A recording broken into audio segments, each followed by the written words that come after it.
Hey guys, Trevor here with How To Apps. I'm going to show you how to access the MBasic or the just basic Facebook page. Here I am, I'm on Facebook. You can see at the very top it says m.facebook.com, and that's just mobile.facebook.com. And all we have to do to access the MBasic or basic Facebook page is type in mbasic.facebook.com.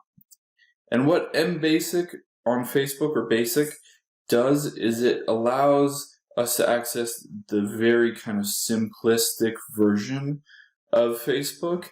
The nice thing about this especially is that you can check your messages, you can respond to people, you can have a lot more functionality.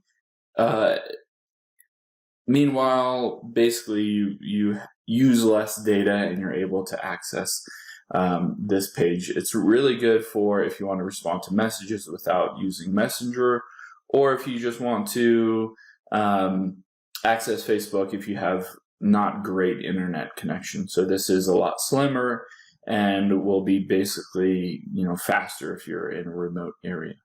So that's it. That's how you access the MBasic page on Facebook. Give us a subscribe below. Thanks, guys.